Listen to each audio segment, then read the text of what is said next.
Estamos empezando transmisión, estamos al aire.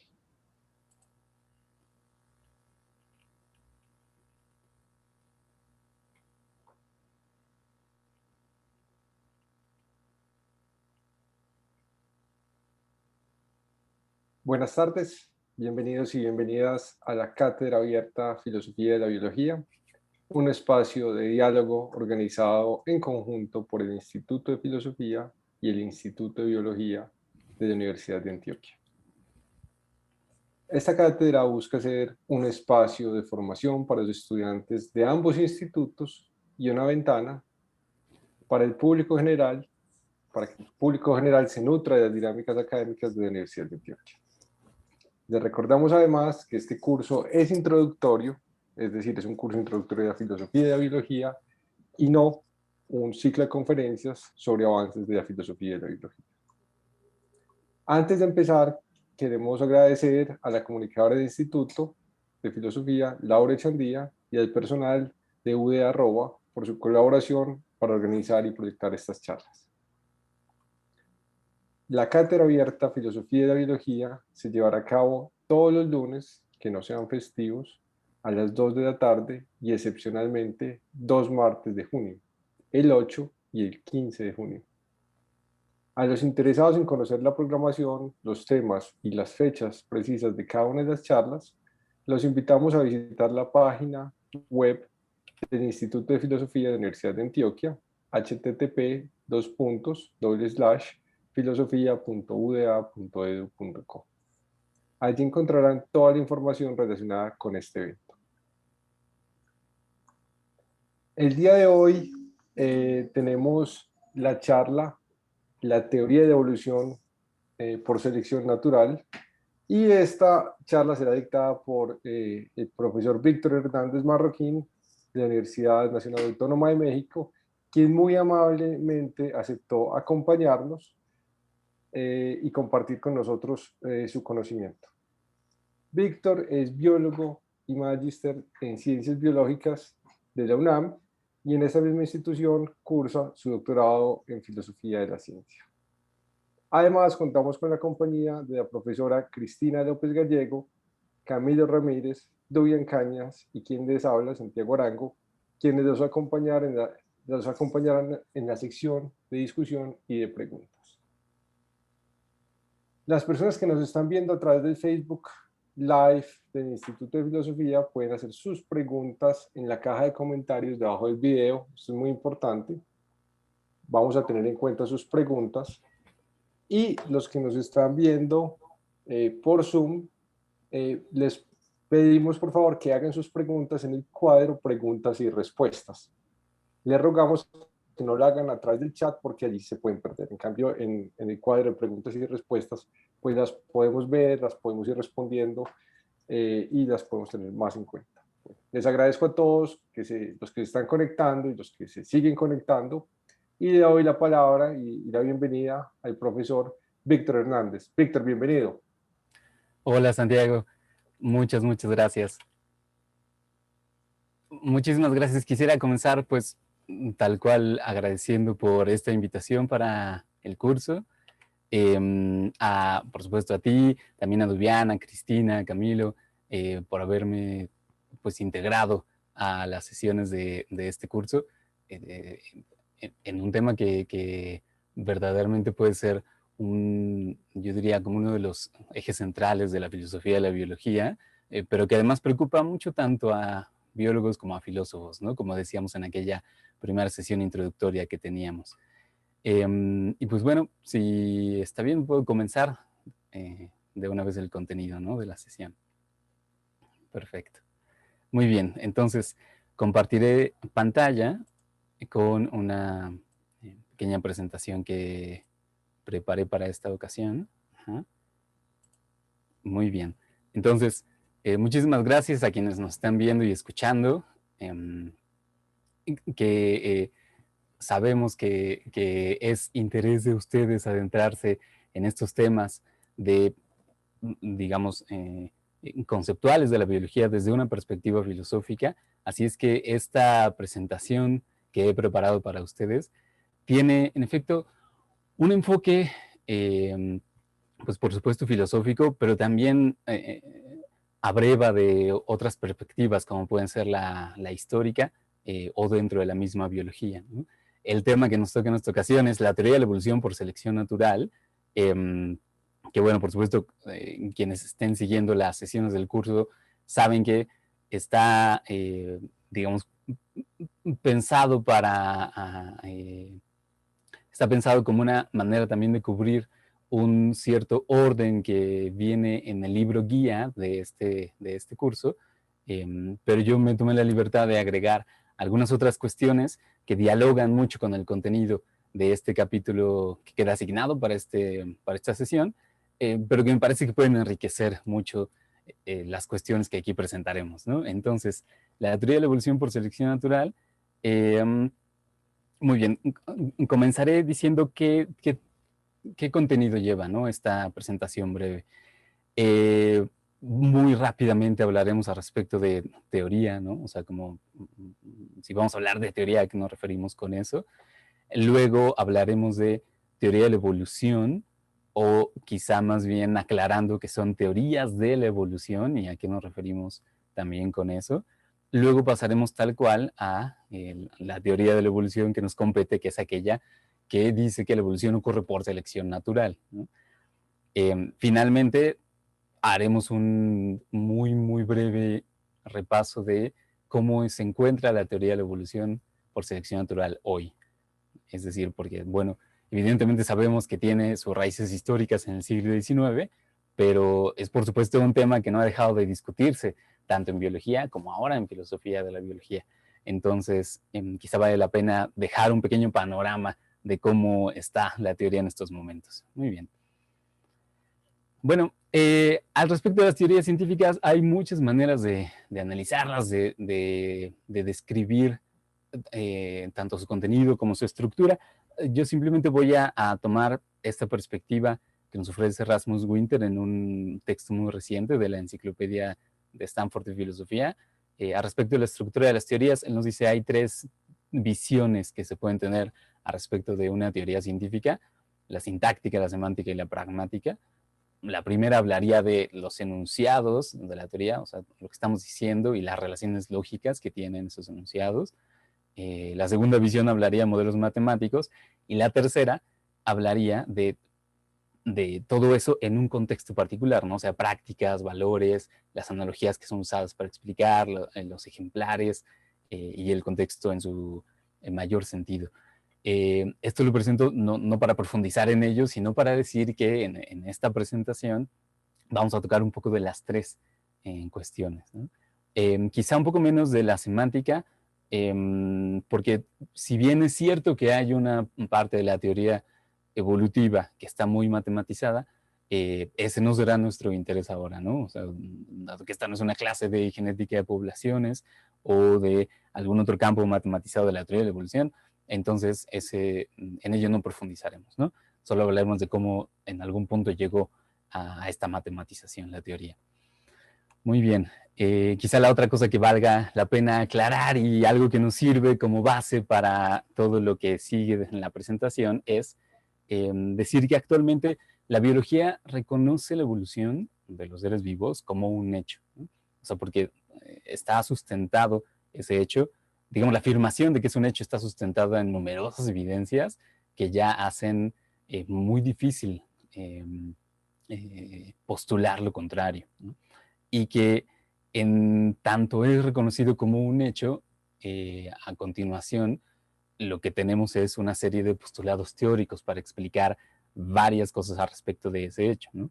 O sea, podemos explicarnos desde por qué los organismos evolucionan, que es una de las preguntas más difíciles, hasta cuestiones de cómo, a qué ritmo, si es con gradualidad o no, si es enteramente aleatorio el cambio o no, o en qué sentido es, o si es probabilístico. Es decir, tenemos muchas preguntas teóricas que se pueden hacer al respecto de esto que la biología reconoce actualmente como hecho. Pero ya veremos cómo es que vamos desprendiendo pues, estos 2 elementos y cómo esa separación ocurrió pues, prácticamente en los primeros momentos en que se gestó la teoría o las teorías de la evolución, ¿no? Ahora sí pasamos a teorías de la evolución, y aquí presento a 3 personajes. Uno de ellos probablemente será muy reconocible para ustedes.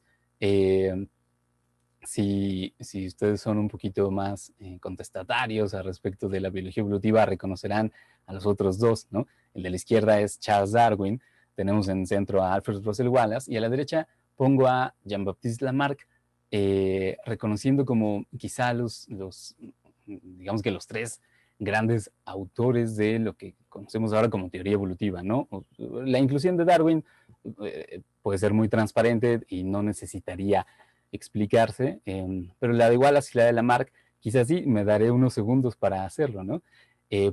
Para empezar, pongo a Lamarck porque reconocemos su teoría como la primera teoría formal que habla de la evolución de los seres vivos, ¿no? En su momento se llamaba esa doctrina como el transformismo, ¿no?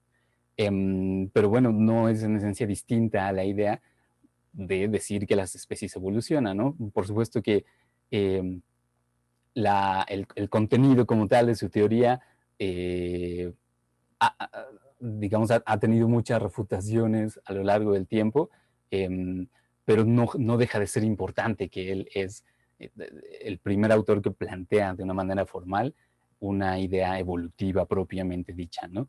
Y a Wallace lo incluimos también no solamente por esta famosa polémica en la que se ve envuelto, que llevó en última instancia a la publicación del origen de las especies, sino porque él también pues, se convirtió en uno de los principales defensores no solo del evolucionismo, sino también del darwinismo, que ahora es lo que entendemos como la teoría de la evolución por selección natural. Incluso muchos historiadores dicen que Wallace llegó a ser más darwinista que el mismo Darwin, ¿no? Entonces, por eso es que también lo ponemos ahí como uno de los pilares importantes cuyo trabajo sostiene este cuerpo teórico del que vamos a hablar actualmente, ¿no? Entonces, quizá podemos poner como punto de partida, para no irnos muy atrás, ¿no? Podemos poner como punto de partida precisamente la publicación del origen de las especies de Darwin en 1859, en la que plantea lo que hoy conocemos justamente como la teoría de evolución. Y le vamos a poner algunos añadidos aquí, ¿no? No solo vamos a decir que es teoría de la evolución por selección natural, sino también por variación, herencia y selección natural. Ahora vamos a ver a qué nos referimos con esos otros términos también. Hay que decir, pues, que la idea de un evolucionismo, la idea de que las especies se transforman, es previa a Darwin. O sea, tenemos a Lamarck mismo y tenemos a otro par de autores que habían discutido al respecto de una manera mucho menos completa y menos formal que el mismo Lamarck, pero era una idea que ya rondaba en el ambiente, ¿no? Sin embargo, a Darwin debemos también una construcción teórica tal que le da un empuje muy fuerte a la discusión al respecto de la evolución de las especies y que prácticamente, pues podemos decir que con su trabajo,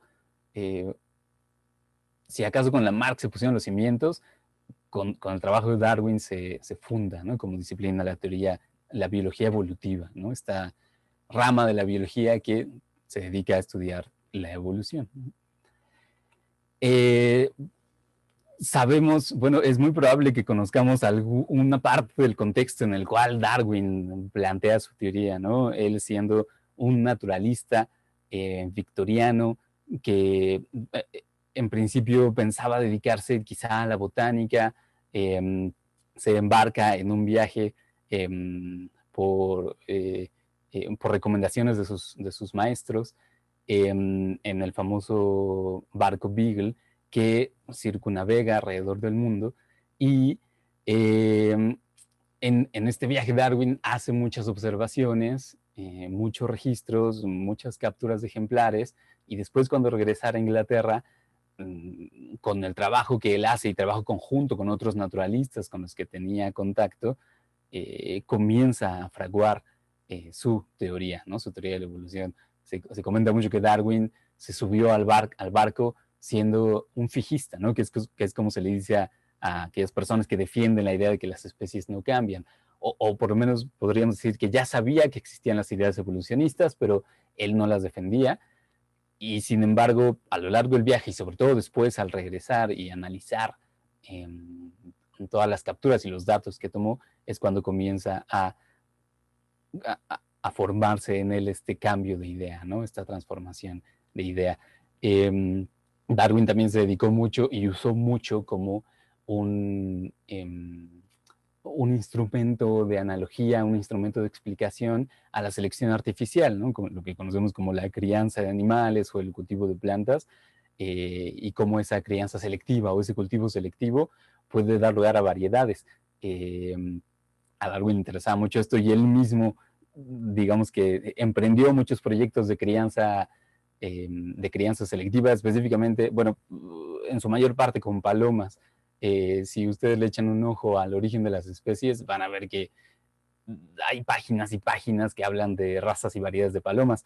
Lo bueno es que Darwin también llevó a cabo, digamos, ese acercamiento, ¿no? Entonces, tenemos aquí presentes solamente como tres grandes, digamos, abrevaderos de los cuales Darwin toma para la construcción de su teoría, ¿no? Tanto su viaje como los datos que analiza y también su trabajo y conocimiento al respecto de la selección artificial. Bien, aquí es donde comenzamos entonces a entrar en materia, ¿no? Porque si bien podemos asociar a Darwin con la idea de selección natural, y así es como prácticamente se ha, digamos, conocido fuera incluso de la ciencia, ¿no?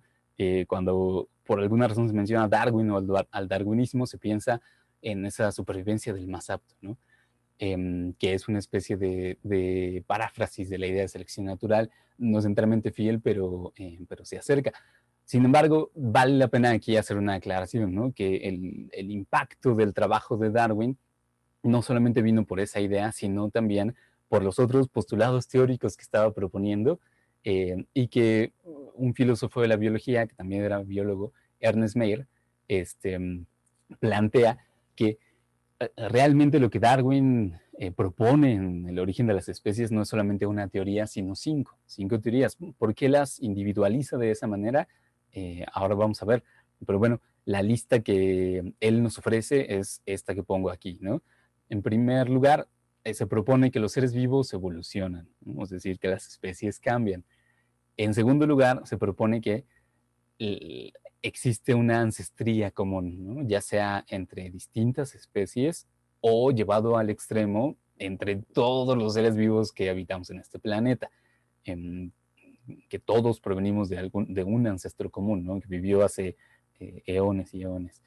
La tercera es que la evolución de los seres vivos ha sido gradual, es decir, que se ha dado a una tasa constante y con cambios pequeños, ¿no? Que no ha habido saltos evolutivos. La cuarta es que las especies se diversifican, ¿no? Es decir, que no solamente cambian, sino que también las especies se multiplican, ¿no? Que donde había una puede haber después dos. Y la quinta es que la evolución ocurre principalmente por selección natural. Entonces, ¿por qué se individualiza de esta manera la teoría de Darwin, ¿no? ¿Por qué se le particulariza en estos cinco postulados? Porque con el tiempo hemos llegado a ver que es posible aceptar las 5 de golpe, ¿no? O una, o dos, o tres, o ninguna, de plano. Pero no se tienen que aceptar las 5 juntas todo el tiempo. Pongamos un ejemplo, pues, es decir, la teoría lamarckiana, ¿no? Cuando Lamarck habla que las especies se transforman, él propone que se transforman de un modo muy particular, ¿no? Probablemente tiene en mente esta idea de la herencia de caracteres adquiridos, ¿no? Y ese es uno de los postulados de Lamarck. Él también propone una tendencia a la complejidad de los seres vivos, pero en el fondo está hablando de un transformismo, de una evolución de las especies. Entonces, Lamarck aceptaría, pues bien, la primera teoría, pero las otras 5 no son parte de su teoría evolutiva, ¿no? Entonces, por lo pronto, esa idea se puede individualizar, ¿no? Para la segunda, es decir, podríamos nosotros aceptar que las especies evolucionan, pero eso no necesariamente implica que tengamos un origen común todas las especies de seres vivos, ¿no? Es decir, teóricamente hablando, una cosa no necesariamente implica la otra. Podríamos vivir en un mundo en el cual hubiera distintos orígenes de la vida y sin embargo tuviéramos evolución de las especies. Ahora, por lo que sabemos, por las evidencias que tenemos, podemos decir con seguridad que sí tenemos ancestros comunes, ¿no? Que sí ocurre esta idea de divergencia de especies que pueden rastrearse hasta un ancestro común. Pero la teoría no está necesariamente planteada para que una cosa implique la otra, ¿no?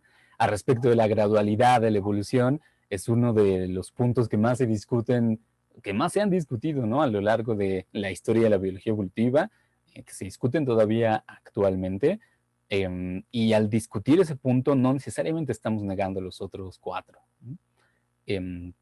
Luego, al hablar que las especies se diversifican, esto podría ser un poco más espinoso, pero pensemos que una teoría como la de Lamarck, que propone una tendencia a la complejidad, nos habla que las especies van transcurriendo por una especie de escala evolutiva, ¿no? que va de los seres vivos menos complejos a los más complejos, y en ese sentido el cambio sería todo el tiempo vertical y no habría ramificaciones de las especies, ¿no? Entonces es posible plantear una teoría evolutiva en la cual las especies no se diversifiquen, ¿no? Sino que solamente recorran un cierto camino.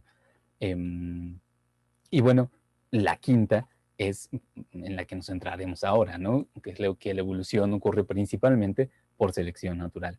Ahora, a mí me parece que es muy útil esta distinción que hace Meyer de las teorías dentro del origen de las especies, precisamente porque nos permite ver cómo la discusión que ha ocurrido a lo largo de la historia de la biología evolutiva va tocando algunos de estos distintos puntos. Hay unos que no se tocan, por ejemplo, el primero, ¿no?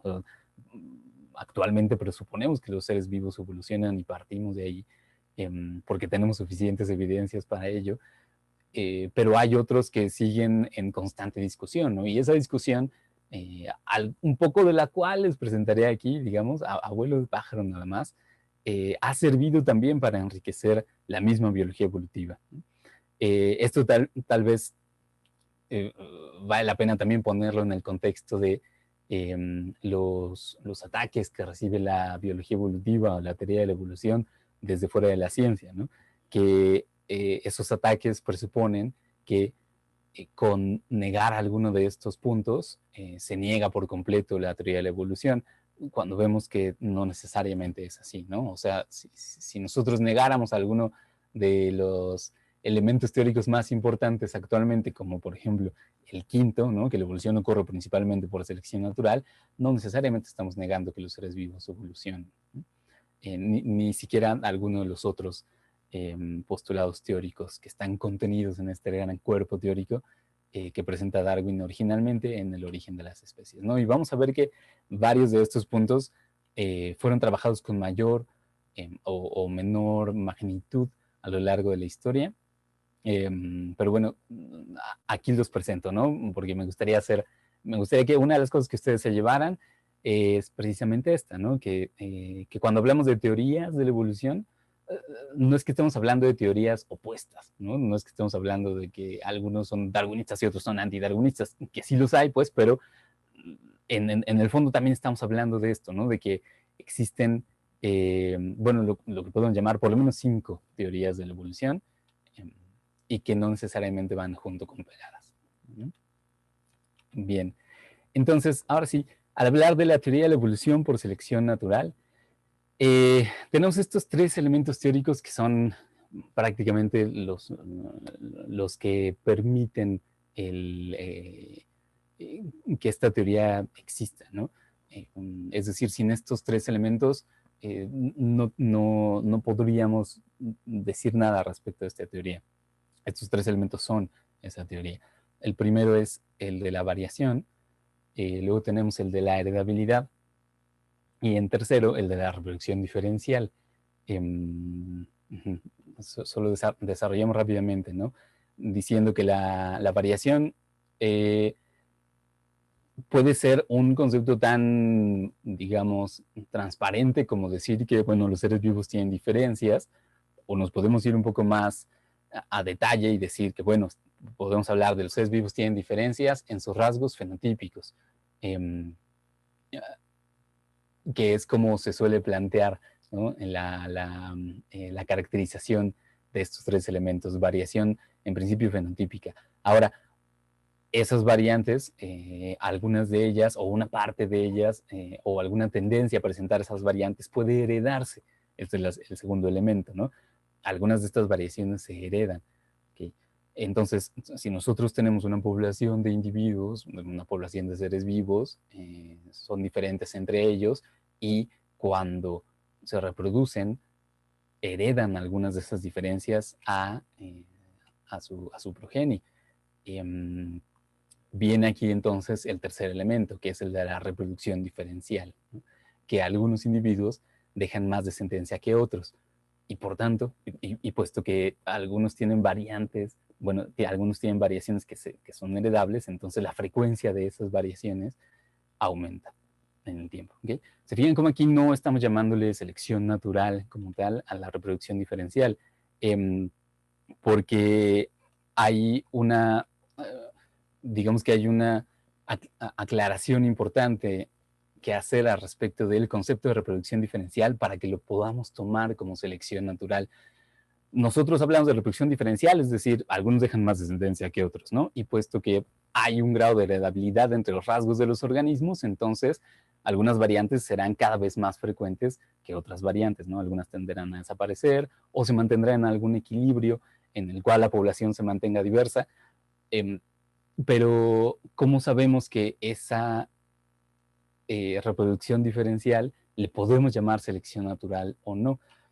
Bien, lo que se reconoce es que se necesita decir que algunas de las variantes que precisamente son las que se preservan con mayor probabilidad en la población, son variaciones que ayudan a los organismos a sobrevivir mejor y a reproducirse más en esa misma población. Para quizá aclararlo más, podemos tomar la que se entiende como el resultado, la contraparte de la selección natural, que le llamamos nosotros deriva génica, que también es una reproducción diferencial. Esto la podemos definir como el hecho de que algunos organismos dejen más descendencia que otros, pero no porque tengan variantes que ayuden a dejar más descendencia o a reproducir más, sino pues por contingencias, por efectos estocásticos, ¿no? Es decir, pensemos que, por ejemplo, nosotros podemos pensar en una población de conejos, ¿no? De mamíferos que hacen madrigueras y se ocultan en ellas. Entonces, cuando llueve, aquellos conejos variantes que hagan mejores madrigueras para protegerse de la lluvia tendrán más probabilidades de sobrevivir a esa tempestad y por lo pronto dejar descendencia, ¿no? Sin embargo, si ocurre una tormenta eléctrica y a los conejos que son muy buenos para hacer madrigueras, resulta que las hacen cerca de un árbol y cae un rayo y se lleva a esa población de conejos, perdón que esté poniendo esa imagen en sus cabezas, ¿no? Pero lo que quiero decir es, contra ese rayo que es tan aleatorio, nosotros no podríamos decir que el conejo tiene variantes que ayuden o no a sobrevivir más o menos a un rayo, ¿no? Se entiende como un proceso aleatorio. Ese tipo de fenómenos son los que ponemos en la caja de la deriva génica, ¿no? Aquellos fenómenos estocásticos que también causan reproducción diferencial, ¿no? Entonces, por eso es que es necesario aclarar aquí. O sea, la reproducción diferencial se puede deber tanto a variaciones que tengan los organismos que ayuden a aumentar las probabilidades de supervivencia y reproducción, o se puede deber a fenómenos estocásticos, ¿no? Y sin embargo, ambas les llamamos reproducción diferencial, ¿okay? Ahora, Se dan cuenta entonces que una parte central es precisamente poder determinar cómo es que hay variaciones y qué tipo de variaciones son aquellas que ayudan en la supervivencia y reproducción de los organismos. Ese, digamos, es un punto en el que no nos meteremos tanto, pero lo que quiero dejar aquí como punto central es que existe esta diferencia, ¿no?, entre una reproducción diferencial que llamamos selección natural, puesto que tiene que ver con variaciones que aumentan probabilidad de supervivencia y reproducción, y una que llamamos deriva génica, ¿no?, que no tiene que ver con, en la cual esas variaciones no influyen, ¿no? O por lo menos no son determinantes. Bien, entonces aquí tenemos pues estos tres elementos, ¿no? Variación, heredabilidad y reproducción diferencial. Muchas personas a lo largo de la historia, como ustedes probablemente vieron, si han leído sobre esto, si leyeron el capítulo guía para esta sesión, se han dado cuenta que estos tres elementos no parecen ser exclusivos de los seres vivos, ¿no? O por lo menos no de los organismos, ¿no?, de los individuos como tal, como sería una bacteria Escherichia coli o nosotros, sino que puede haber algunas otras entidades biológicas que también presentan estas tres propiedades y que por lo tanto terminan pasando por una evolución por selección natural. Se menciona el ejemplo del sistema inmune y cómo este va madurando y va generando células y elementos de ese sistema que reconocen antígenos. Ese sistema, sin entrar en muchos detalles, decimos que también pasa por un proceso así, ¿no?, en el cual hay una variabilidad, que algunas de esas variantes pasan a siguientes generaciones, en este caso celulares, y que algunas de esas generaciones resultan ser más frecuentes que otras, en este caso sí por la determinante ambiental, y al final llegamos a un resultado muy similar al que quiere llegar la teoría de evolución por selección natural para organismos, que es el de un fenómeno adaptativo, ¿no?, el de esta, por momentos, aparente relación entre las características de los seres vivos y el ambiente en el que viven. Pero también incluso se puede llevar fuera de la biología, ¿no?, esta caracterización de tres principios. Actualmente se trabaja con programas de software, por ejemplo, con algoritmos que precisamente pueden hacer eso, ¿no?, que los pueden hacer variar, que una vez que varían, se busca cuáles llegan al mejor resultado esperado, y esos son los que se replican y así se va repitiendo el proceso, y entonces tenemos algo muy similar a una evolución por selección natural. Incluso hay quien ha llegado a proponer, bueno, no quién, sino quiénes, porque hay varios autores que han llegado a proponer que este patrón, esta regularidad, se puede también buscar en el desarrollo epistémico, ¿no? Dentro de la filosofía se habla que las teorías científicas parecería que también siguen este patrón, ¿no?, en el que se presentan algunas variantes, se ve cuáles se ajustan mejor cuando se confrontan a los datos empíricos, pues se ve cuáles se ajustan mejor y entonces algunas se abandonan y otras no.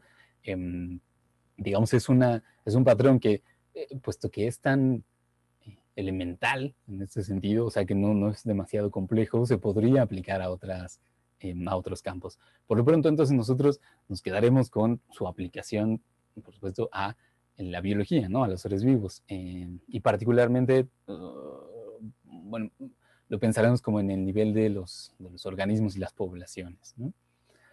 Muy bien. Ahora, otro aspecto de esta teoría de evolución por selección natural que me gustaría recalcar aquí es digamos, el carácter inferencial que tiene, ¿no? Puesto que cuando nosotros pensamos en alguna proposición científica, desde el punto de vista de la lógica, podríamos nosotros darle una de dos opciones, ¿no? Podríamos decir que esa proposición la pensamos como cierta o muy probablemente cierta porque llegamos a ella de una de dos maneras, ¿no? Ya sea por métodos inductivos o por métodos deductivos. Es decir, podemos decir que es muy probablemente cierta porque hemos recolectado una gran cantidad de observaciones que nos llevan a una generalización, como sería el caso de los métodos inductivos, o bien porque la derivamos lógicamente de algunas premisas que ya tenemos y que sabemos que son correctas, ¿no? Como sería el caso de los métodos deductivos. Sin embargo, ahí la defensa, bueno, se ha propuesto que la teoría de evolución por selección natural la hemos aceptado no por seguir alguno de esos dos métodos, sino por un tercero, ¿no? Que llamamos aquí inferencia a la mejor explicación. También se le puede llamar abducción, aunque algunos filósofos hacen una distinción entre esos dos términos. Entonces, para efectos de esta presentación, le llamaremos inferencia a la mejor explicación, que es un método inferencial un poco distinto, ¿no? a los otros dos, pero que existe una buena argumentación que respalda la idea de que teoría de evolución por selección natural la hemos aceptado por ser una inferencia a la mejor explicación. Y esto lo tenemos que decir, bueno, sí, esta está basada en un, digamos, esta idea está basada en un capítulo del filósofo Elliot Sober del 2000. La referencia la tengo un poquito más adelante, pero lo menciono de una vez, que está, digamos, nos plantea precisamente la aceptación de esa teoría en el contexto en el que originalmente fue planteada, que fue en la Inglaterra victoriana. En aquel tiempo la principal competidora de la teoría de evolución por selección natural era la teoría del diseño, o bueno, más conocida como el argumento del diseño, ¿no? Un argumento que era defendido por muchos naturalistas, ¿sí? Pero sobre todo por teólogos naturales de aquel tiempo, que planteaban que la mejor manera de explicar lo que se observaba en la naturaleza, particularmente con los seres vivos, era a través de un argumento de diseño. Plantémoslo rápidamente de la siguiente manera, ¿no? ¿Qué es lo que nosotros vemos de los seres vivos que nos asombra y qué queremos explicar de los seres vivos, ¿no? Quisiéramos explicar por qué hay tantos diferentes, ¿no? En un principio, pero también queremos explicar por qué es que parece que se ajustan también a su ambiente, ¿no? ¿Por qué parece que tienen esta conformación tan complicada y compleja que funciona tan bien y que parece que se ajusta perfectamente al ambiente en el que viven, ¿no? Que parece diseñada. O sea, esa es, digamos, la observación que se quiere explicar en ese punto. Entonces, aquellos que defendían el argumento del diseño se basaban en pues literalmente en un argumento ofrecido originalmente por el teólogo natural William Paley, varias décadas antes de Darwin, que hablaba de una analogía de un relojero. Sin entrar en demasiados detalles, ¿no? La analogía decía que si nosotros caminamos por la playa y encontramos un reloj completamente funcional en la arena, lo recogemos, vemos que tiene una organización muy complicada y que es muy bueno para dar la hora, ¿no? O sea, como está perfectamente,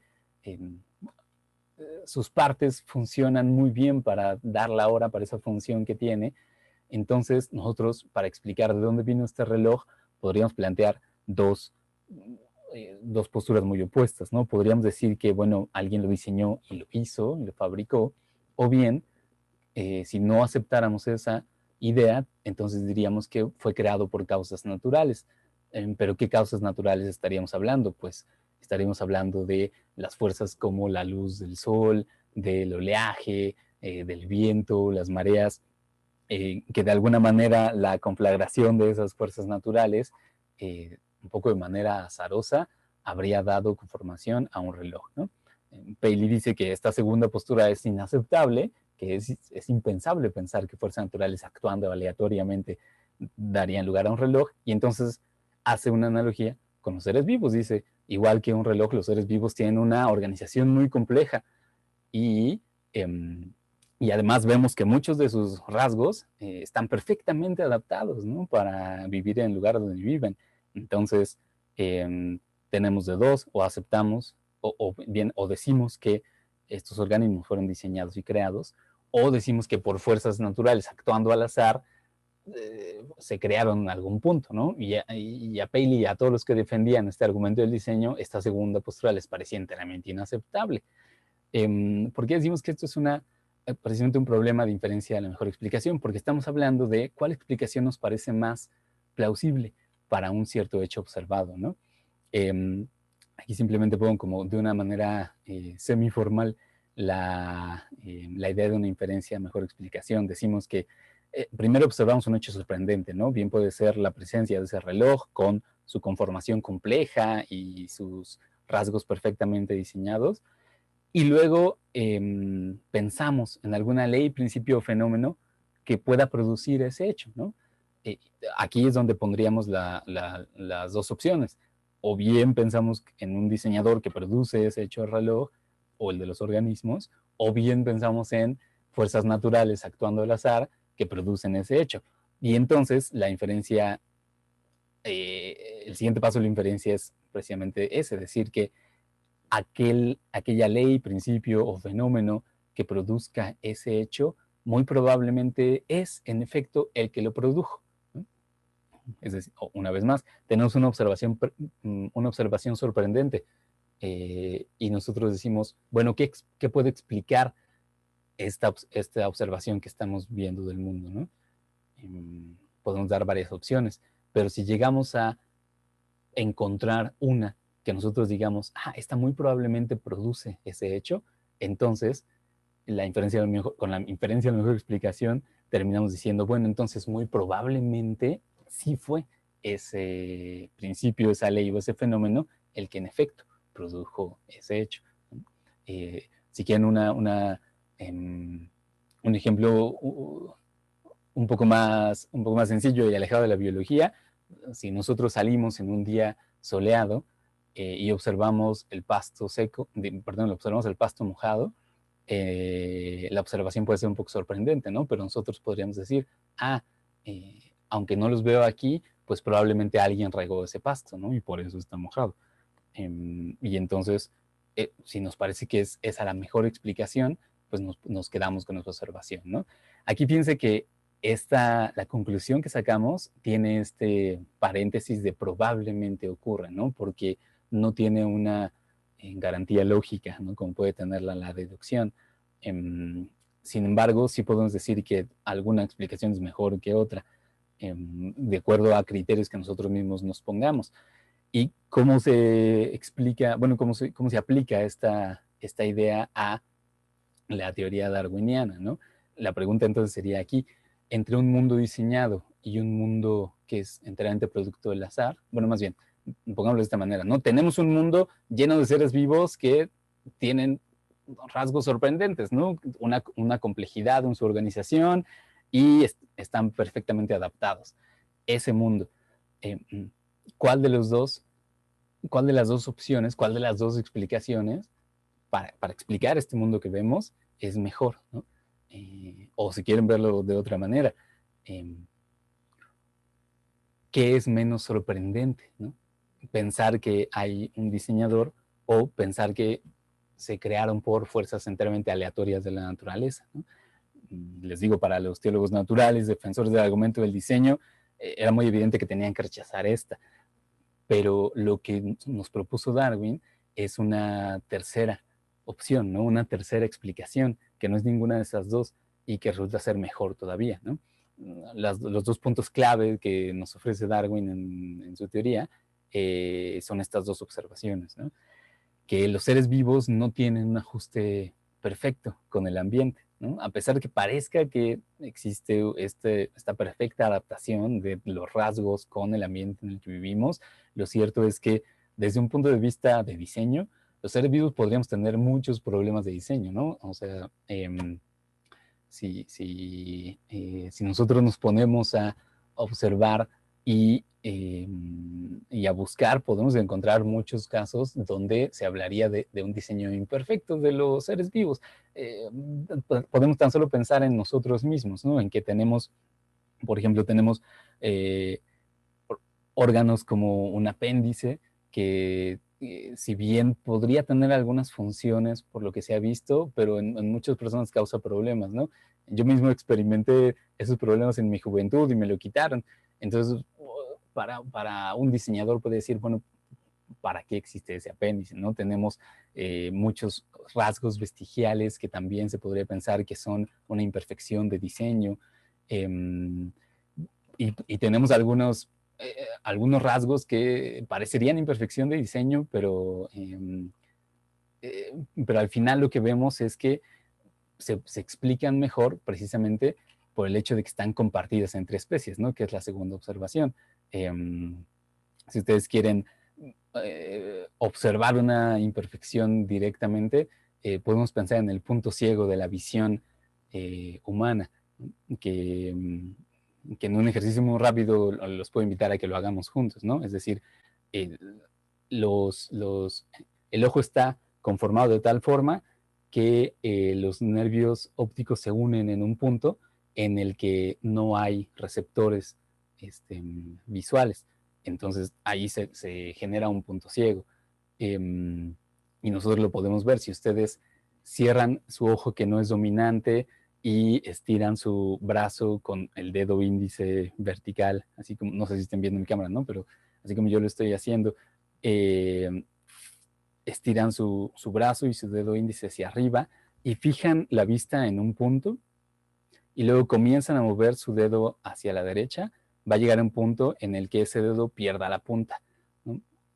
No sigan con la vista del dedo, sino manténganse viendo hacia el frente. Entonces ahí van a perder de vista la punta del dedo. Ese es el punto ciego. ¿Qué pasa? Nuestro cerebro reconstruye lo que presupone que debería estar ahí, pero nuestro ojo no tiene receptores visuales en ese punto, ¿no? Por eso es que perdemos, para mí está aquí, ¿no? Por eso es que perdemos información en ese punto específicamente, ¿no? Yo lo que veo ahí no es una punta del dedo, veo la pared, aunque más bien mi cerebro reconstruyendo la pared. Entonces, tal vez para profesores de la Facultad de Ingeniería, esto es una falla de diseño, ¿no? Y así nos lo pondrían, ¿no? Nos reprobarían por un ojo que está diseñado de esa manera.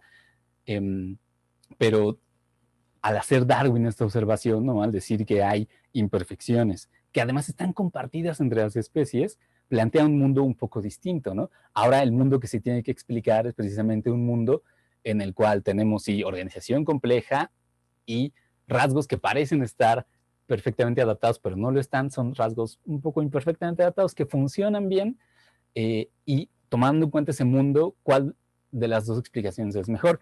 Tenemos la explicación de un diseñador, tenemos la explicación de algo enteramente aleatorio y tenemos una tercera explicación, que es un proceso que por momentos es aleatorio y por momentos no, como el de evolución por selección natural. ¿En qué momentos es aleatorio?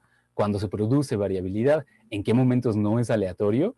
Cuando esa variabilidad se preserva o se pierde en las siguientes generaciones, ¿no? En el momento de reproducción diferencial, cuando esa reproducción diferencial es por selección natural y no por deriva, entonces tenemos un paso que no es aleatorio, ¿no? Entonces, tenemos una explicación adicional que Darwin ofrece y además nos pinta un mundo distinto. En ese sentido, poniendo a competir por lo pronto las tres teorías, tal vez sí podemos descartar un mundo que es enteramente producto del azar y nos quedamos con un mundo diseñado o un mundo de evolución por selección natural. Y en ese sentido, ¿cuál sería la mejor explicación? Se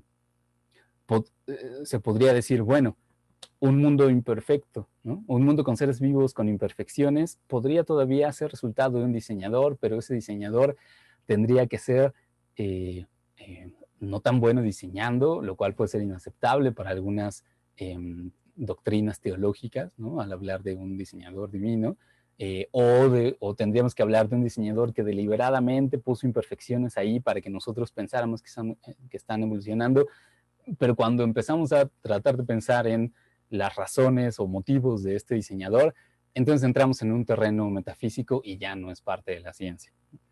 Es por eso que al final la mejor explicación científica queda siendo precisamente la teoría de evolución por selección natural, ¿no? Bien, entonces me gustaría poner un tercer elemento de la teoría de evolución por selección natural, que me parece que también es importante reconocer porque también es parte de las discusiones que se han hecho desde que prácticamente fue publicado El origen de las especies, que es el de la creatividad de la selección natural, ¿no? Decíamos nosotros que nosotros aceptemos la idea de evolución no necesariamente implica que aceptemos que ocurre por selección natural principalmente. Pero ¿a qué nos referimos cuando decimos que ocurre principalmente por selección natural? Bueno, este es uno de los principales puntos, ¿no? Esta está basada en un... Ay, perdón, ahí me equivoqué un poquito con la referencia, pero está basada en un trabajo de John Beatty en un par de artículos que recientemente publicó, que hablan precisamente de cómo en una reconstrucción histórica de la teoría o las teorías de evolución, se puede pensar que la idea de que la selección es natural es creativa es prácticamente constitutiva del darwinismo y lo que ahora es conocido, bueno, lo que fue conocido como neodarwinismo en su momento y que ahora pues es conocido un poco como síntesis moderna, ¿no? Pero también lo podemos llamar neodarwinismo. Esta afirmación es constitutiva y ¿qué es lo que dice esta afirmación, no? Significa que la selección natural inicia el cambio evolutivo y también dirige el cambio evolutivo y que eso no lo hace ninguna otra fuerza o agente. ¿A qué nos referimos cuando decimos que la selección natural inicia el cambio evolutivo? Cuando decimos eso, queremos decir que solo ocurre evolución cuando hay selección natural, ¿no? Que la selección natural es la que permite que realmente haya evolución. Y cuando decimos que dirige, lo que estamos diciendo es que ninguna otra fuerza determina la dirección de ese cambio. Alternativas que podemos mencionar rápidamente. A principios finales del siglo XIX, principios del siglo XX, existió una doctrina que se llamó el mutacionismo, ¿no? Después de que fueran conocidas de que fueran redescubiertas las leyes de Mendel y se comenzara a trabajar en los procesos de herencia, se comenzara a elucubrar cuál era el material de la herencia y en este momento como que tan fértil para los inicios de la genética, en la biología evolutiva surgió una doctrina que decía que el cambio evolutivo se debía no a selección natural, sino a mutaciones, ¿no? Que las mutaciones eran las que dirigían el cambio evolutivo, es decir, una cierta mutación hacía que la progenie de una especie cambiara en una cierta dirección y entonces ese cambio ya era evolución. Y ahí no se necesita selección natural porque el cambio ya ocurrió, ¿no? Ya tenemos un cambio evolutivo sin necesidad de selección natural. Pero entonces, el darwinismo y la posición que actualmente conocemos como neodarwinista nos dice que la selección natural es la que realmente dirige el cambio, ¿no? Que no hay otras fuerzas como puede ser la mutación que dirijan ese cambio, ¿no? Fíjense que, por ejemplo, el mismo Darwin no era tan darwinista como sí lo serían después otros autores como el mismo Wallace, como decíamos, como August Weismann y bueno, los sintéticos modernos actualmente, porque Darwin reconocía que podía haber herencia y caracteres adquiridos, ¿no? Y entonces esa herencia y caracteres adquiridos le resta fuerza de dirección a la selección natural, ¿no? Lo que se propondría es que cambios ambientales producen cambios en los organismos que son heredados a la siguiente generación y entonces esos cambios en la siguiente generación, ¿a qué se deben? ¿Quién dirige esos cambios? ¿No? ¿Hacia dónde se dan esos cambios y por qué? Pues es por causa del ambiente y porque son heredados a la progenie. Entonces la selección natural no tiene ahí mucho poder de dirección. La selección natural no determina la dirección del cambio. Lo determinaría las condiciones ambientales y las capacidades de heredabilidad de esos rasgos. Pero después quienes dejarían muy zanjado que el darwinismo se trata precisamente de que la selección natural inicia y dirige el cambio, como les digo, fueron Wallace en su momento, Weismann, y ellos dejaron determinado así, ¿no? Cuando hablamos del darwinismo estamos hablando de esto, la selección natural es creativa, ¿no? La selección natural permite pensar en la bueno, es un proceso que desemboca en la creación de nuevos rasgos. Y no solo es, como algunos detractores lo decían en su tiempo, un proceso eliminativo, ¿no? No solo es un proceso en el que se mueren los que no podían sobrevivir, los que no tenían los rasgos, las variaciones adecuadas para sobrevivir y reproducirse, sino que es una fuerza positiva, ¿no? Es una fuerza creativa. Muy bien, y esto para llegar, pues, ahora sí, a un panorama muy rápido de la teoría de evolución por selección natural actualmente, ¿no? Bueno, digo actualmente, pero más bien vamos a ver como que cuál es la raíz de cómo está la teoría actual, y esta raíz la podemos encontrar a principios del siglo XX, con lo que conocemos como la síntesis moderna. Luego del redescubrimiento de las leyes de Mendel, hubo una síntesis, eso es lo que se conoce como síntesis, un poco entre las ideas de herencia mendeliana y la teoría darwinista, evolución por selección natural, que ocurrió en dos etapas, ¿no? Los historiadores están más o menos de acuerdo en que hubo estas dos etapas. Esta terminología es de Stephen Jay Gould. Dice, en un principio hubo síntesis por restricción y luego hubo una de consolidación o endurecimiento. La de restricción, pues más bien era dejar fuera algunas teorías que aceptaban que había evolución, pero que no reconocían que la selección natural era la principal fuerza evolutiva, ¿no? Que no reconocían que era la que iniciaba y dirigía el cambio. Tenemos que lo que se quedó, pues, entonces fue la idea de variaciones continuas y graduales, es decir, no variaciones drásticas que puedan dar lugar a saltos evolutivos, y un tipo de herencia particular, que es la herencia mendeliana, que es herencia, le llamamos dura, porque no está determinada por el ambiente, y particulada, ¿no? Como sabemos que ocurre debido a la conformación de los cromosomas del sistema de herencia biológico. Mencionamos autores que pueden ser conocidos a ustedes si es que en efecto estudiaron biología evolutiva en algún punto. Fisher, Haldane y Sewall Wright, que son los fundadores de la que es conocida hoy como genética de poblaciones. Este primer intento de matematización de la teoría evolutiva. Y luego en una segunda etapa tenemos lo que es conocida como la etapa de consolidación, en la que distintas disciplinas se fueron agregando a esta primera síntesis, ¿no? A esta primera síntesis de genética mendeliana y postulados darwinistas. A lo largo de cerca de 15 años, entre los 30 y los 50 del siglo pasado, diversos autores fueron llevando sus disciplinas a estos principios neodarwinistas. Tenemos autores conocidos quizá como Tadeusz Dobzhansky, que hizo el trabajo para llevar la genética formal a postulados neodarwinistas, al mismo Meyer, que en sus trabajos de zoología y sistemática, ¿no? Proponía proponía procesos de especiación que encajaban bien con los postulados neodarwinistas. Julian Huxley, que fue quien puso nombre a la idea de síntesis moderna, Simpson, que en paleontología, Stebbins en botánica hicieron ese trabajo. Bien, se puede decir que esta etapa de consolidación es lo que dejó puesto, digamos, la idea de que la síntesis moderna era la teoría de la evolución, ¿no? Y los principales postulados los tenemos aquí, ¿no? Y todavía estos postulados son reconocidos como digamos, los ortodoxos, ¿no? Los predominantes en teoría evolutiva.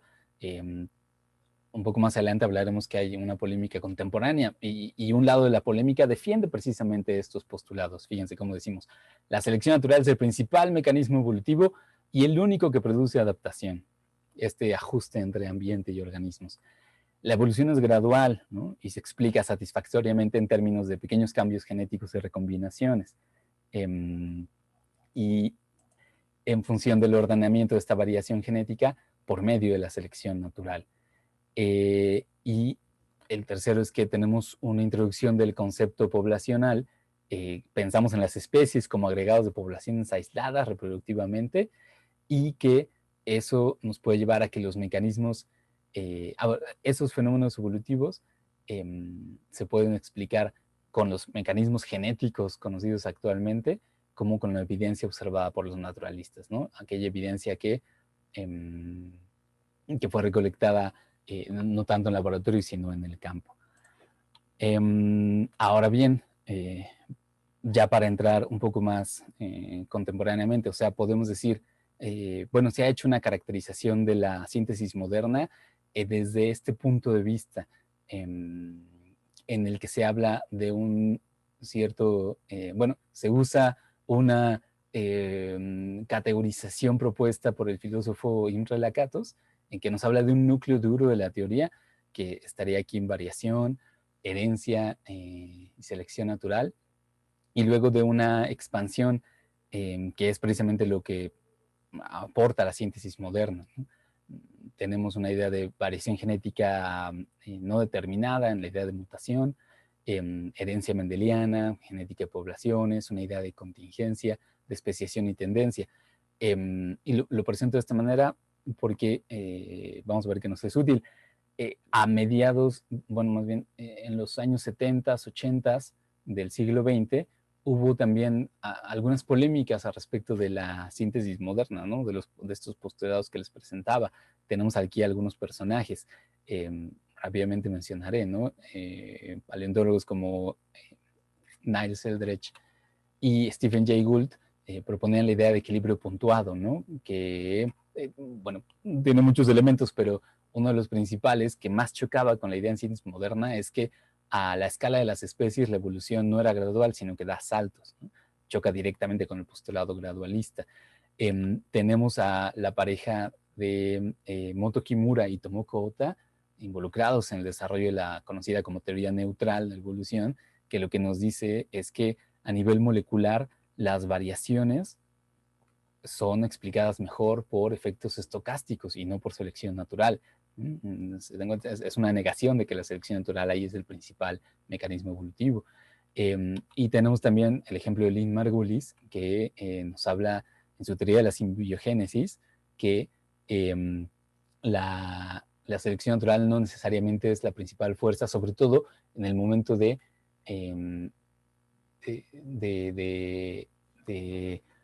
lo que es conocido como grandes hitos en la evolución, por ejemplo, la formación de la célula eucarionte, ¿no? Que más bien ella lo llama, es un consorcio de varias especies, en este caso de distintas bacterias, que no están compitiendo entre sí, sino más bien es una idea de colaboración, ¿no? Y bueno, actualmente sigue habiendo polémica porque muchos que defienden síntesis moderna dirán que estas principales críticas fueron absorbidas por la teoría y que no hubo necesidad de cambiar de teoría, ¿no? De síntesis moderna. Actualmente hay un llamado a lo que se llama una expansión de la síntesis todavía mayor, ¿no? Quien es presentado como autor de esta figura, Massimo Pigliucci, filósofo y biólogo, nos dice que actualmente se pueden, digamos, proponer toda una serie de postulados teóricos, de observaciones, de conceptos que enriquecerían la teoría evolutiva y que en un momento no fueron incluidos en la síntesis moderna, ¿no? Estamos hablando de cosas tan famosas como puede ser la teoría de la Evo-Devo, ¿no? Que nos dice que los cambios evolutivos importantes ocurren por cambios en el desarrollo de los organismos, ¿no? Puede ser mutaciones que afecten el desarrollo u otro tipo de cambios que afecten el desarrollo. Está incluida la herencia epigenética aquí, selecciona varios niveles, la construcción de nicho. Y esta es, digamos, casi donde está ahorita la discusión en teoría evolutiva. En el fondo, mucho de lo que se discute es, una vez más, esta idea de que la evolución ocurre principalmente por selección natural, ¿no? Y en el fondo la idea es que la evolución es la fuerza creadora, ¿no? La fuerza que, o bueno, este proceso que explica mejor todos los cambios que vemos en los seres vivos, ¿no? Los procesos evolutivos. Y terminaré esta presentación con unas palabras precisamente de Massimo Pigliucci con un colega, porque él, bueno, nosotros estamos en un curso de filosofía de la biología y entonces nos interesa también defender esa perspectiva, ¿no? En un ensayo más o menos reciente dice, bueno, estamos explorando ejemplos de discusiones pertinentes a la distinción que hay, si acaso, entre la síntesis moderna y lo que es llamado síntesis extendida actualmente. Y argumentamos que dicha discusión se articula en un triunvirato empírico, teórico y conceptual, y que por tanto se constituye con cuestiones en la interfaz entre biología y filosofía, ¿no? Que es precisamente la interfaz que nosotros estamos explorando en este curso. Bien, entonces con eso termino pues esta presentación pues necesariamente breve, ¿no? Abuelo de pájaro, de teoría de evolución por selección natural. Espero que los mensajes principales hayan llegado a buen puerto y pues con eso podemos dar pie a la siguiente parte de esta sesión. Muchas gracias. Muchas gracias, Víctor, por tu presentación y por compartirnos tus estudios sobre el darwinismo y la teoría evolutiva. Y antes de continuar, quiero recordarles a todas las personas que nos están viendo a través de Facebook que pueden hacer sus preguntas y comentarios en la caja de comentarios abajo del video. Y a los que nos están viendo por Zoom, les recordamos que hacer sus preguntas en el cuadro de preguntas y respuestas para así tener un control de qué preguntas se han hecho y no se pierdan en el chat. Entonces, dicho esto, Cristina ha estado acompañándonos aquí en el trasfondo y ha estado recogiendo las preguntas de algunos de los que nos han estado viendo y ella te va a leer un par de preguntas, Cristina. Víctor, muchísimas gracias por la presentación, muy interesante, un montón de cuestiones filosóficas muy interesantes alrededor de la teoría evolutiva, ¿no? Bueno, en el chat hubo varias preguntas de personas que querían algunas clarificaciones sobre, vamos a decir, lo que la teoría evolutiva, como la conocemos en este momento, digamos, puede lograr o no. Claramente esta teoría, como cualquier otra teoría científica, tiene limitaciones. Y como tú sabes, hay un montón de, vamos a decir, concepciones erróneas sobre la evolución en la cultura popular, digamos, por fuera de la ciencia.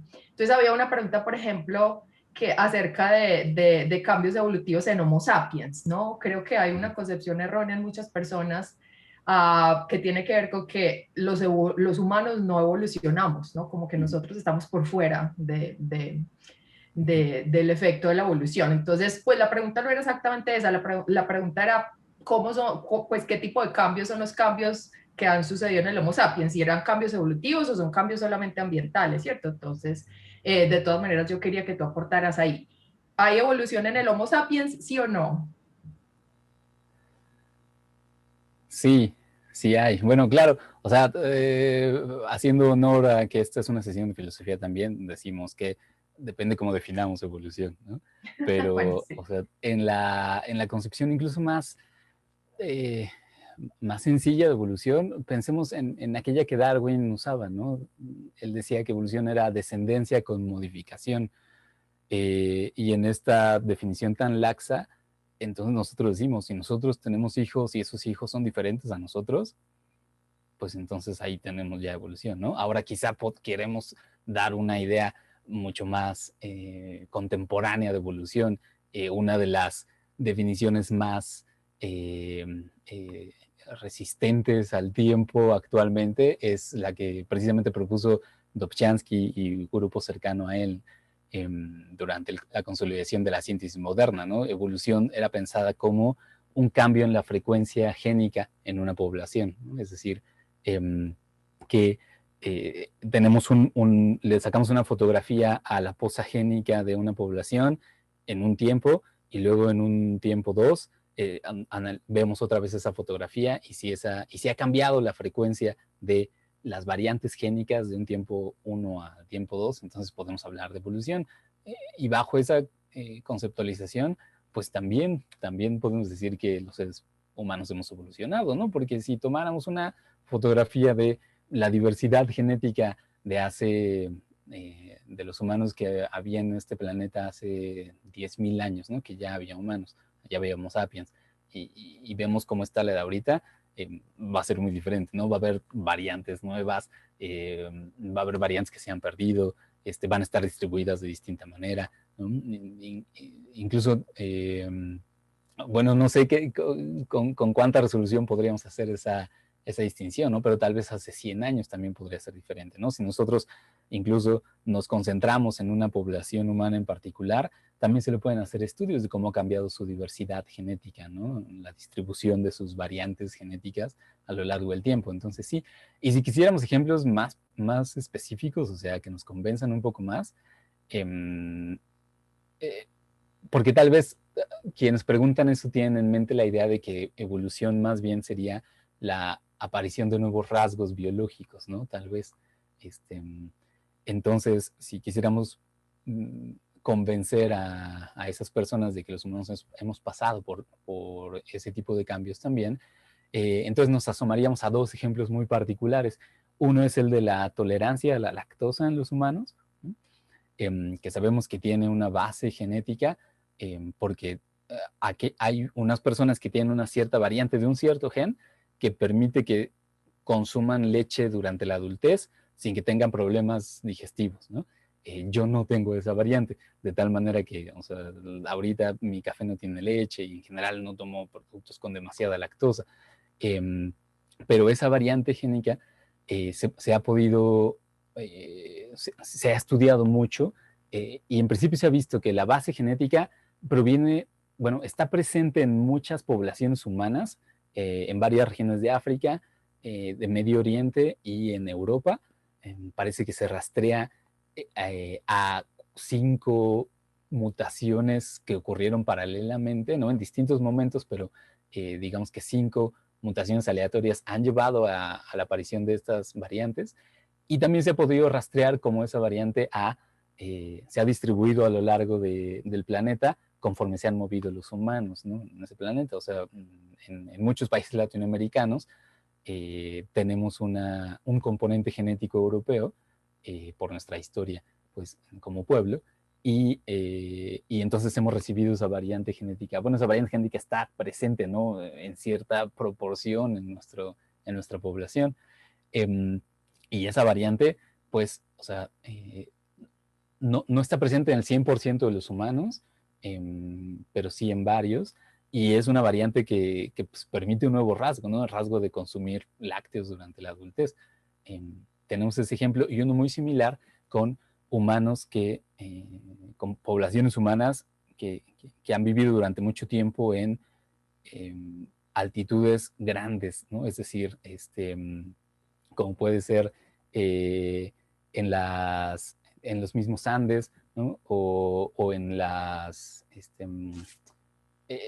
montañas de los Himalayas, poblaciones humanas ahí también, al analizar su constitución genética, se ve que tienen algunas variantes genéticas que ayudan a distintas cosas que tienen que ver con vivir en grandes alturas, ¿no? Sobre todo con la asimilación de oxígeno y el metabolismo a grandes altitudes.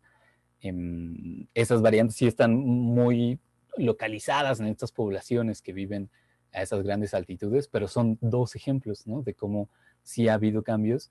Por supuesto, no a nivel de toda la humanidad, pero bueno, precisamente el principio evolutivo que nos rige es que siempre hay diferencias, ¿no? Entonces, estas diferencias las podemos entender como precisamente cambios evolutivos. Listo, muchísimas gracias. Voy a continuar con una pregunta que me parece que es más como de filosofía. Ahorita podemos igual abordar otras. Según Samiro Kasha, en su libro Philosophy of Biology, una de las principales críticas llevadas a cabo por los neodarwinistas fue en torno a la selección natural, diciendo que ella misma era una fuerza homogenizadora y que carecía aún de esa fuerza que procuraba la viabilidad. ¿Qué tan cierto es esto que dijo el autor? Bueno, no conozco literalmente ese fragmento del trabajo de Kasha, pero me parece que esta pregunta hace referencia, y bueno, ya nos corregirá, ¿no? La persona que la planteó, a la idea de que la selección natural es más bien una fuerza negativa, ¿no? Como decíamos, que es mucho más un filtro que una fuerza que pueda crear nuevas cosas, ¿no? Que pueda crear nuevos rasgos biológicos. Nosotros podríamos aceptar que existe selección natural y podríamos decir, sí, o sea, hay unos organismos que se reproducen más que otros, pero aquellos organismos que se reproducen más son los que mantienen la variabilidad de una población en un cierto rango, ¿no? Es decir, que cualquiera que sea demasiado diferente, pues es eliminado por selección natural, y en esa visión de la selección natural, la población no cambiaría, la población se mantiene estable, ¿no? Porque o sea, lo que tenemos es que diferencias que podrían llevar a la población a otro lado son eliminadas, entonces se mantiene en un cierto rango la variabilidad. Esta concepción de la selección natural es precisamente la que intentan combatir los neodarwinistas, ¿no? Porque ellos dicen, la selección natural no solo es esa fuerza negativa, también es una fuerza creativa, ¿no? Como decíamos. O sea, en el hecho de determinar cómo se distribuye la variabilidad en una población, la selección natural no solo mantiene estable la población, sino que puede moverla hacia distintos rangos de variabilidad y entonces sí causar el surgimiento de una nueva especie o la divergencia en dos distintas especies, ¿no? Entonces, me parece que esa pregunta tiene que ver con eso, ¿no? Con esta concepción de selección natural como simplemente una fuerza eliminadora, y que en el fondo, como decíamos, es lo que está en el centro de la teoría de evolución por selección natural, ¿no? Porque para que la selección natural pueda servir como una causa evolutiva tan grande como dicen los darwinistas y neodarwinistas, tenemos que reconocer que no solo tiene un papel eliminador, ¿no? Sino también creativo. Muchas gracias por tus aclaraciones. Aquí hay una pregunta acerca de microevolución versus macroevolución, hablando un poco además de Gould y Eldredge. José Miguel Carreto plantea lo siguiente. ¿Consideras que a nivel macroevolutivo, hablando de cómo lo ve Gould y Eldredge, la selección natural pierde fuerza? Creo que la síntesis evolutiva tiene una confianza muy fuerte en la genética de poblaciones y yo considero que a nivel macro debemos cambiar el enfoque y considerar el efecto del azar. Sí, esta persona está, digamos que del lado de Gould y Eldredge, ¿no? Que precisamente defienden eso. Digamos que por poner la contraposición, o sea, en la síntesis moderna, una de las implicaciones es que aquello que funciona en una población, los procesos evolutivos que ocurren en una población de individuos, ¿no?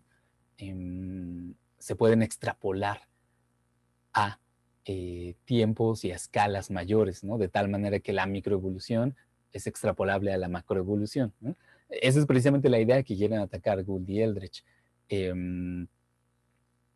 O sea, en el fondo lo que ellos dicen es que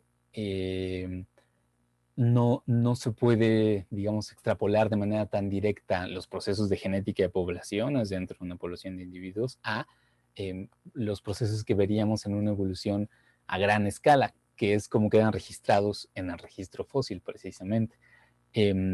Pero, como les decía, en esencia,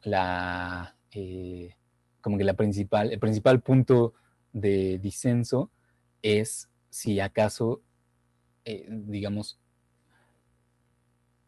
la selección natural actúa de la misma manera, o bien si puede actuar a niveles mayores que el de la población, en este caso, a un nivel de especies, ¿no?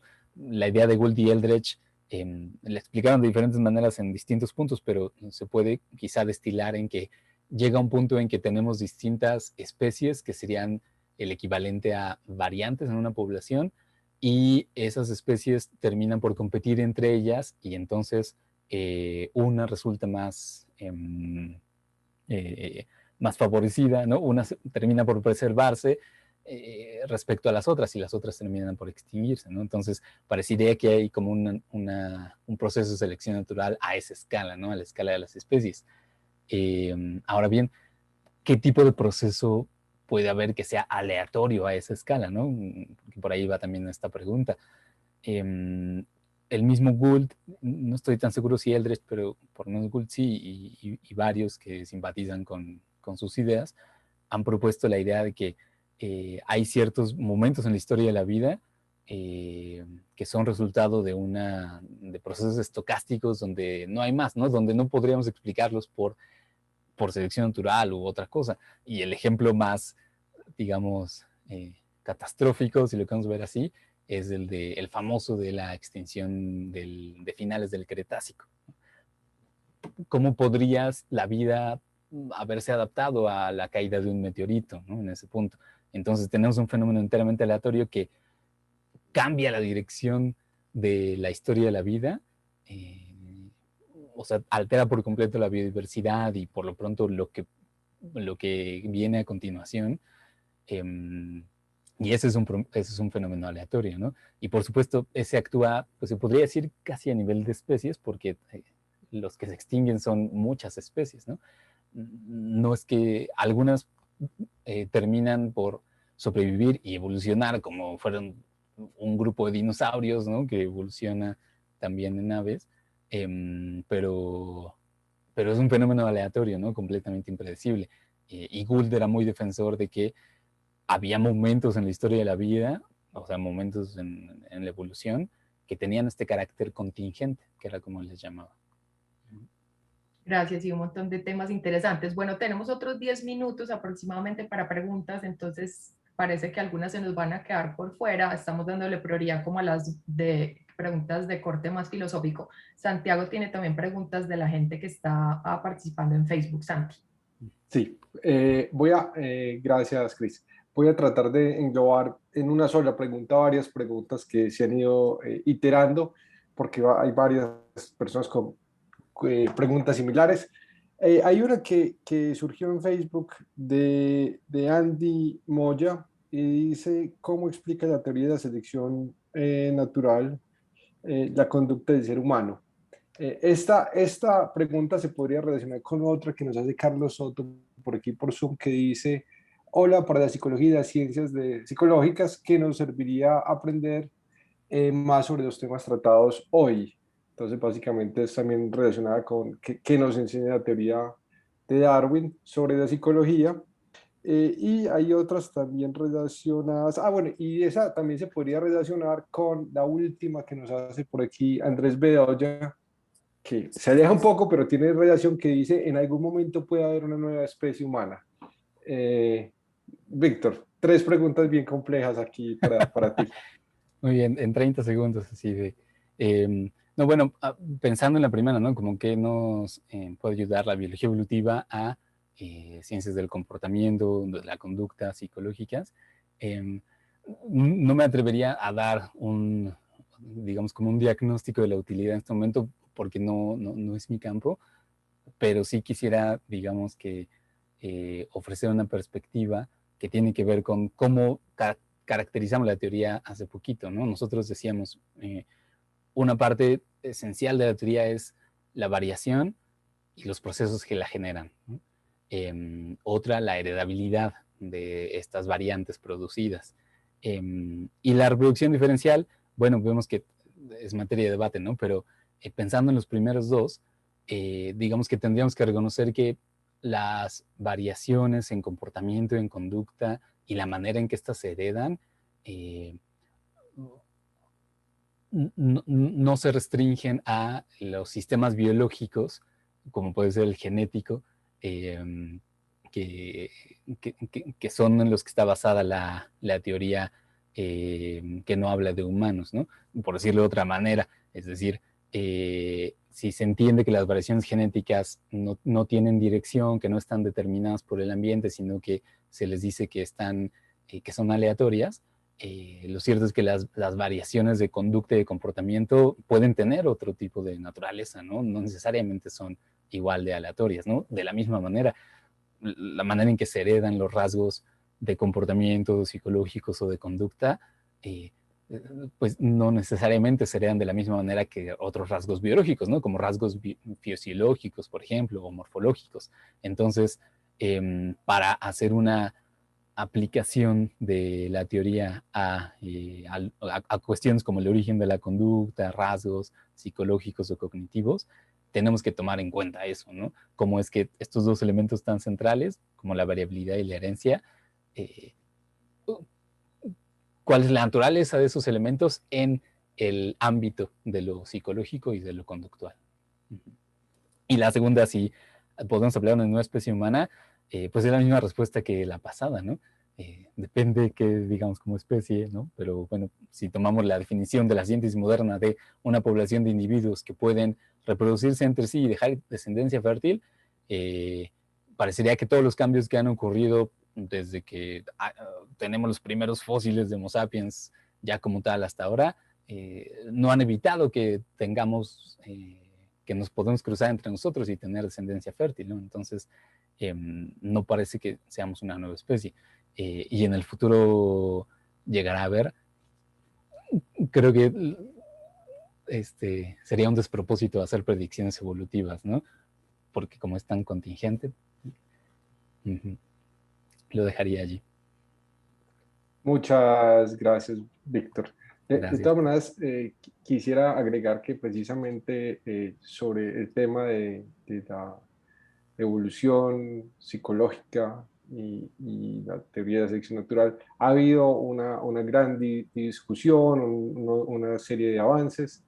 El mismo Darwin ya tenía algunas pinceladas al respecto en el origen del hombre, hablando de la continuidad psicológica de las especies, algo así como la psicología, los estados psicológicos no son exclusivos del ser humano, sino que son rasgos que compartimos con otros seres vivos. Y yo creo que eso es tal vez una de las ideas fundamentales que debemos rescatar, es que no somos los únicos en este planeta que tenemos estados psicológicos, creencias, deseos, intenciones, dolores y emociones, entre otras.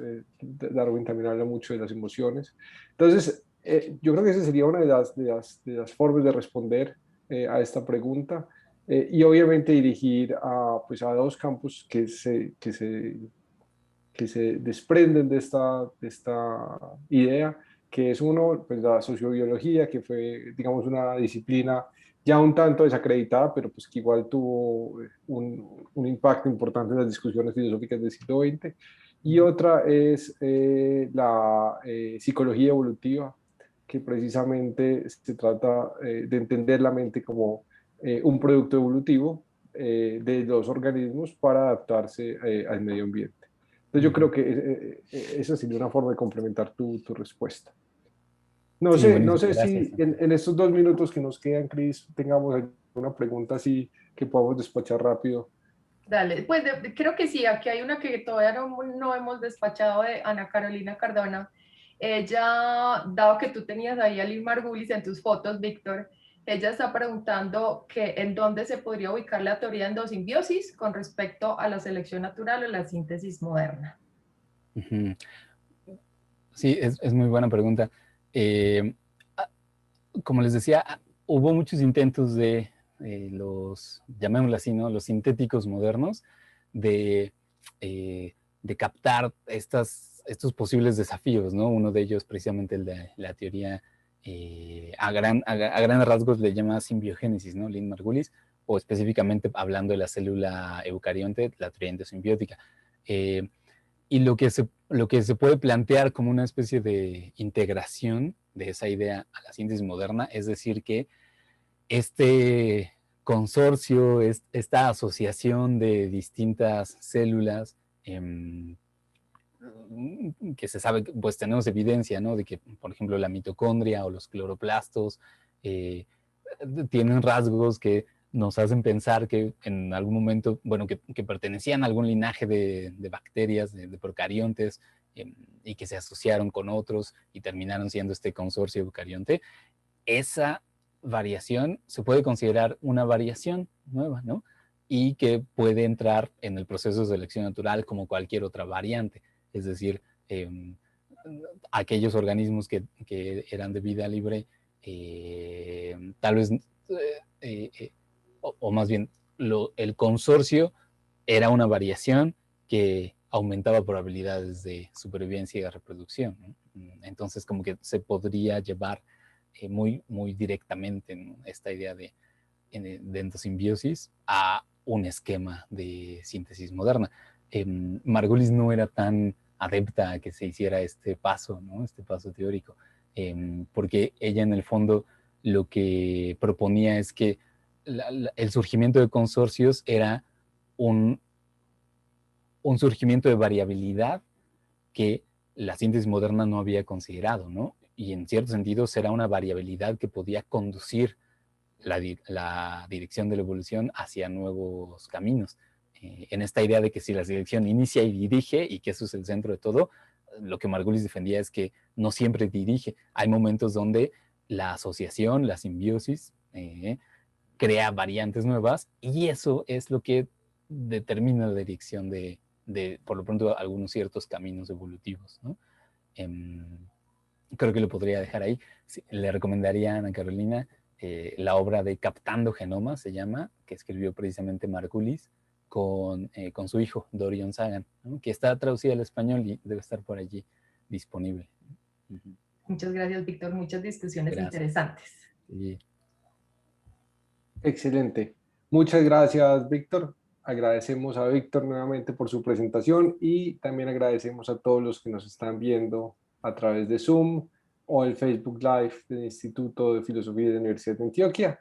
Les recordamos que pueden ver toda la programación de este ciclo, de este curso, en la página web del Instituto de Filosofía, http://filosofia.uda.edu.co.